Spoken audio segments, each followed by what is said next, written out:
समझना, मैं आंखों से काजल समेट जाता हूँ। क्या मातमी में सही कह रहा हूँ? एक तो क्या है कि आप लोगों का टेस्ट खराब है। रवि चतुर्थी जी पढ़ रहे थे, उस वक्त सीटियां बजा रहे थे, ये पढ़ रही उस वक्त चुप बैठे गए। अच्छा, कवित्री जी भी आई और गीत पढ़ रही थी, प्यार करना खता हो गया, प्यार करना खता हो गया। अब ये उत्तर प्रदेश से आई है, उधर योगी जी है,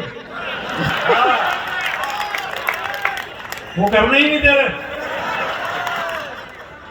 इसलिए आप कवित्री जी मध्य प्रदेश में पधारो, या ये भरे पड़े। हमारे यहाँ प्रेम करने का तरीका बड़ा अलग होता है। मैं 4 पंक्तियों से शुरू होता हूँ, आप बहुत बढ़िया सुन रही है। वाला मुल्ला तो गजब ही कर रहा है यार, बहुत बढ़िया। कि धोखा मिला जब प्यार में, जिंदगी में उदासी छा गई। मैं इस बड़े मंच पर खड़ा हुआ हूँ, मठार देव बाबा का ये मंच है, मैं इन्हें प्रणाम करता हूँ। जो इनके, ऐसा मुझे सुना है मैंने यहाँ पर, कि जो इनके दर्शन कर लेता है वो धन्य हो जाता है, और जो बिगड़ की निकल लेता है वो 6 महीने में शून्य हो जाता है। क्या कहने? मैं इस बड़े मंच पर खड़ा हूँ, नहीं ये बात मुझे बताई गई, इसलिए दर्शन तो मैं भी करके ही जाऊंगा। मैं कोई रिस्क लेना नहीं चाह रहा हूँ। लेकिन आप बहुत बढ़िया सुन रहे हैं, माननीय विधायक जी भी बहुत बढ़िया से। वो मैं पंक्तियां पढ़ रहा था, जरा इधर का मोहल्ला जरा जागृत हो जाना। मैं वो ज्यादा देर आपकी माथाफोड़ी करूंगा नहीं। कि धोखा मिला जब प्यार में, मध्य प्रदेश वाले प्रेम कैसे करते हैं, कवित्री जी को बता रहा हूँ कि धोखा मिला जब प्यार में, जिंदगी में उदासी छा गई, और हमने सोचा कि छोड़ देंगे इस रात को, पर आज मोहल्ले में फिर दूसरी आ गई। तो हम आनंद लेने वाले लोग हैं, बहुत बढ़िया। और ये सीटी वीटी बंद कर दो, थोड़ी सी देर के लिए आनंद में बैठो। मैं मालूम है आपका अंदर का वो एल्कोहल जोर मार रहा है, बहुत बढ़िया। मुझे सब पता है, मैं पता पहचान जाता हूँ कि यार यहाँ लोग कैसे क्या है, हकीकत कह रहा हूँ। लेकिन बड़ा माननीय समर्थ जी हमारे बीच में आ रहे हैं, आप जल्दी आ जाओ तो मैं इनको ग्रिप में लूं। तो क्या है, आज चारों तरफ पुलिस बिठा रखी है, हम कुछ कहने के भी नहीं। बहुत बढ़िया आ रही है। हमारे आज देश के बड़े ओज के कवि हैं, और हम सब अपना अपना काम करेंगे, उसके बाद ये मंच आदरणीय दादा तक पहुंचेगा। हालांकि दादा अच्छी तरीके से जानते हैं कि फोकट की बात कर रहा है। हमारे कवि सम्मेलन के मंच पे यही होता है, जो भी आता पहले नंबर पे वो यही बोलता है, आज हमें दादा तक पहुंचना है, और खुद का 1 घंटा काम करके निकल जाता है। फिर दूसरे नंबर पे एक और आता, वो भी यही बोलता है, आज हमें दादा तक पहुंचना है, और वो भी उसका आधा पौन घंटा काम करके निकल जाता है। और आखिरी में रात को 3-4 बजे जब दादा की बारी आती है, तब तक पब्लिक घर चली जाती है।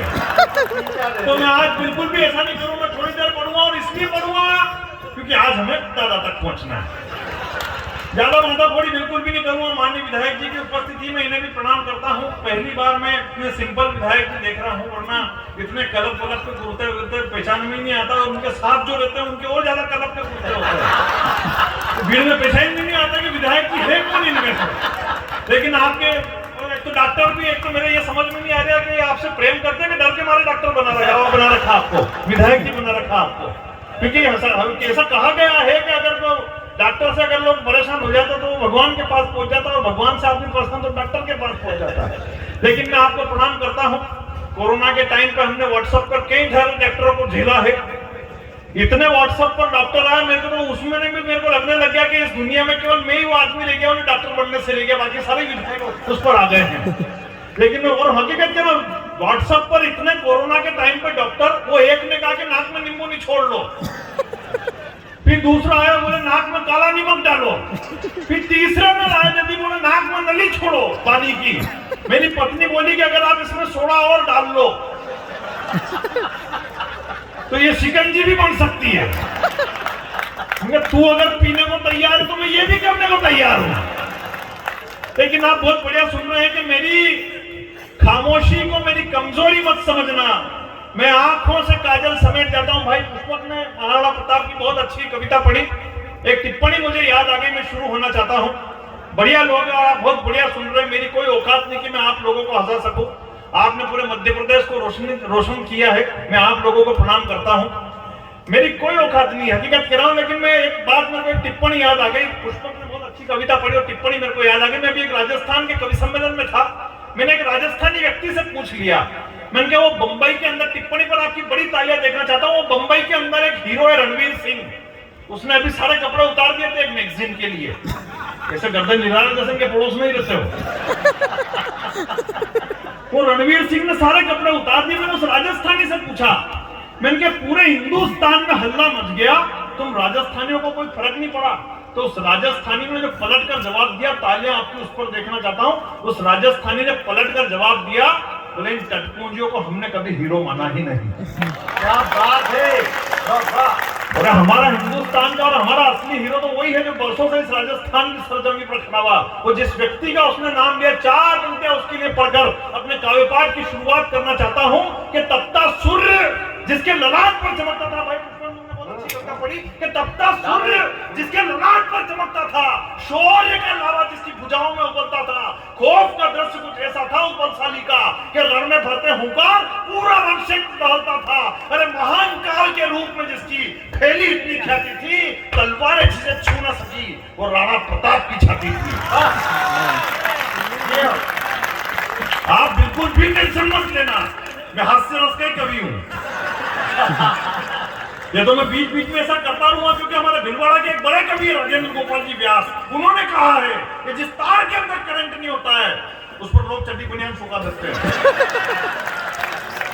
इसलिए मैं आपको पूरे आनंद देके दूंगा, आप बिल्कुल भी आनंद मस्ती में तो मूड में रहना। भाभी जी भी आप बैठे, मैं आपको भी प्रणाम करता हूँ और मुस्कुरा रहे हैं इसके लिए और ज्यादा प्रणाम करता हूँ।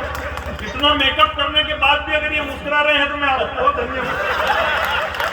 रंग जब चेहरे से उतरता है तो पड़ोसन भी पहचान में आ जाती है, लेकिन मेकअप जब चेहरे से उतरता तो कभी कभी बीवी भी पहचान में नहीं आती है। कह रहा हूँ, राह चलते ट्रैक्टर को मर्सिडीज बना देती है, बासी से बासी खाने को भी लजीज बना देती है, और इन ब्यूटी पार्लर वाली का कोई भरोसा नहीं, ये ललिता पवार को भी जैकलीन फर्नांडिस बना देती है। ये आनंद वाली बात है, लेकिन आप आनंद के मूड में बोलो आज बहुत अच्छा काव्य पाठ किया। आज तो दोनों ही कविताएं आपने बोले, ये श्रृंगार की बोली। हमारे हिंदी रस की एक वीर रसी कवियत्री शादी करके ससुराल पहुंची, सुनना एक नया सुनाता हूँ। वीर रसी कवियत्री का अलग जलवा होता है। हमारे हिंदी कवि सम्मेलन मंच की वीर रस की एक बड़ी कवियत्री शादी करके ससुराल पहुंची। शुरू ही दिन किचन के अंदर सासू मां ने घेरने की कोशिश करी, बोले तुझे आलू भिंडी की सब्जी बनानी भी आती कि खाली मंच में यूं तलवार चलाती रहती थी। वो वीर रस की कवियत्री थी, वो 1 मिनट में समझ गई, बोले आज मेरा किचन के अंदर घेराव हो रहा है और अगर आज इस सासू मां की फाइल नहीं निपटाई तो ये पूरी उम्र मेरे को टीचती रहेगी। अब वो वीर रस की कवियत्री थी, उन्होंने कहा चलो किचन के अंदर आपको बताती हूँ कि आलू भिंडी की सब्जी कैसे बनती है। हर रात लाखों की भीड़ निपटाती थी, सासू मां का लग रही उसके आगे। वो किचन के अंदर लेकर उसने उसकी स्टाइल में सुनाया वीर रस की कवियत्री के सुन ले रे सास कैसे बनेगी ये साग, सारी थ्योरी तुझे आज समझा करे ही मानूंगी। पहले काटे आलू फिर चीरी भिंडी, मैंने सारे ही मसालों को हिला करे ही डालूंगी। फिर जो लगेगी आगे कैसी है बनेगी साग, सुना अभी कि फिर जो लगेगी आगे कैसी है बनेगी साग, अपने ही हाथों से खिला करे ही जानूंगी। और बनी हुई साग पे जो जुबान हिलाई तूने, राम जी कसम तो जुबान काट डालूंगी। उसके बाद सासू मां ने आज तक पूछने की हिम्मत नहीं करी कि मुझे और कुछ भी बनाना आता है क्या। तो जरा एक बार जरा ढंग से ताली बजा एक बार जरा। तो हमें तो सब तरह का काम करना आता है।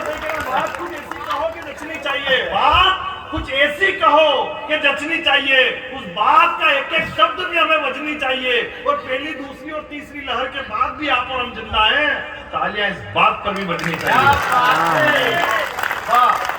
तो बात वही थी कि मेरी खामोशी को मेरी कमजोरी मत समझना। मैं आंखों से काजल समेट जाता तो मैं तो 10-10, 15-15 दिन कभी सम्मेलन में रोता फिरता हूँ। मेरी घरवाली मेरे से पूछती है कि आपको मेरी याद आती तो आप क्या करते हो। मैं तेरे पसंद की डेयरी मिल्क की चॉकलेट खा लेता हूँ। तो यही बात मैंने मेरी घरवाली से पूछ ली कि तेरे को मेरी याद आती तू क्या करती, बोले मैं आपकी पसंद की 30 नंबर की बीड़ी पी लेती हूँ। हालांकि ये उसका कॉन्फिडेंस है। हालांकि मेरे भाई वैसे उठाकर फटाक से जवाब दे। अभी मुंबई ले गया था घुमाने, 50वें माले के नीचे खड़े रह के मैंने बोला, मैंने देख एक दिन मुन्ना बेटी का फ्लैट भी हुआ होगा 50वें माले पर। 2 मिनट सोचने के बाद बोली, इतनी ऊपर गैस की टंकी कौन तुम्हारा बाप लेके जाएगा। महिलाओं को समझाना बड़ा खतरनाक काम होता है। इसलिए क्या बोले, इसलिए क्या करता हूँ कि मेरी खामोशी को मेरी जो वीडियो बना रहे हैं मोबाइल से, मेरा थोड़ा सा निवेदन है बंद कर लो थोड़ी सी देर के लिए। क्या मतलब है, यहाँ से ले जाके वीडियो अपनी गर्लफ्रेंड को बताओगे और उसकी फ्रेंड रिक्वेस्ट फिर मेरे पास आ जाएगी। आप जबरदस्ती में न्यूट्रल हो जाओगे, मतलब क्या है अपने को। अच्छे खासे बैठे हो, कभी समझ फेसबुक भी चलाते होंगे, कितने लोग चलाते फेसबुक, जरा हाथ खड़े करना। आप तो ऐसे डर रहे जैसे मैं उतर के बंद करा दूंगा। फेसबुक का काम अलग है, मजे लेना इधर वाला बोलना कि इंटरनेट पे दिखा रहे फेसबुक का नया खेल, थोबड़ा भी उसका लाइक करना जिसकी खोपड़ी में खोपड़े का नहीं तेल।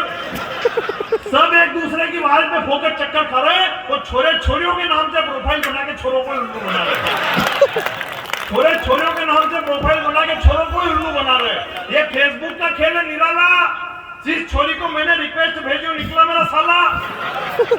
एक छोरा एक छोरी के हर बात में राजी है, तो छोरे को पता ही नहीं है उसी के पिताजी है। 12 बजे उठने वाले सुबह 5 बजे उठ के गुड मॉर्निंग का स्टेटस चिपका रहे। 12 बजे उठने वाले सुबह 5 बजे उठ के गुड मॉर्निंग का स्टेटस चिपका रहे। और जिसको मोहल्ले में कोई नहीं पूछता वो भी फेसबुक पे हजार दोस्त बना रहे। जिसको मोहल्ले में कोई नहीं पूछता वो भी फेसबुक पे हजार दोस्त बना रहे। और काश ये फेसबुक की सुविधा द्वापर युग में भी होती। आखिरी पंक्ति पर आपकी बड़ी तालियां देखना चाहता हूं कि काश ये फेसबुक की सुविधा द्वापर युग में भी होती तो भगवान श्री कृष्ण को ढूंढने में गरीब सुदामा को इतनी तकलीफ नहीं होती। तब पंक्तियां पढ़ता हूं कि मेरी खामोशी को मेरी कमजोरी मत समझना, मैं आंखों से काजल समेट जाता हूं और माइक पर आते ही अगर गंगोर तालियां ना बजे तो मैं वापस बैठ जाता हूं। इन चेहरों की मुस्कुराहट को मैं लाज कर सकता हूँ, ठंडे ठंडे इन दिसंबर को अप्रैल मार्च कर सकता हूँ। मेरी हर बात पर जो आपकी खुशी छलकती रहे मैं अभी के अभी आपकी बैटरी चार्ज कर सकता हूँ। और नहीं कर सका तो भी आप मेरा कुछ नहीं बिगाड़ सकते, क्योंकि मैं मंदसौर से आया हूँ। मंदसौर का नाम मंदोदरी के नाम से पड़ा है। मंदोदरी रावण की बीवी थी और रावण मेरे फूफा जी लगते हैं।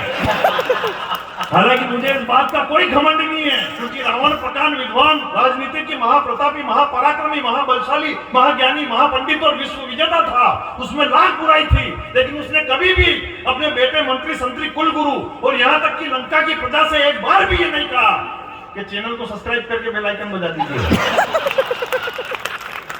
अनुभव अपनी जगह है, कॉन्फिडेंस अपनी जगह है। हालांकि देखो मैं तो जहाँ से आया हूँ, हमारे यहाँ के लोगों का तो कॉन्फिडेंस का लेवल ही बड़ा तगड़ा होता है। हमारे यहाँ पे लोग छत पे छतरी सेट करना चाहते हैं और पड़ोसन सेट करके नीचे उतर जाते हैं। कॉन्फिडेंस और मेरा कॉन्फिडेंस का लेवल कोई कम नहीं। मेरा कभी सम्मेलन में कोई ताली बजाए नहीं बजाए मुन्ना बेटी को कोई फर्क नहीं पड़ता। कोई सुने उठ के चला जाए मुन्ना बेटी को कोई फर्क नहीं पड़ता। मेरा कॉन्फिडेंस का लेवल बड़ा तगड़ा है। मेरी तो शादी चल रही थी, 2 फेरे हुए और दुल्हन उठ के चली गई। बंदे का कॉन्फिडेंस देखो, पूरे 7 फेरे किए मैंने पंडित के साथ। ये कॉन्फिडेंस का मामला होता है। देखो अपना कॉन्फिडेंस का लेवल, इसलिए मैं आपको प्रणाम करता हूं। मुझे केवल 10 मिनट देना, 15 मिनट सुनाऊंगा, 20 मिनट में बैठ जाऊंगा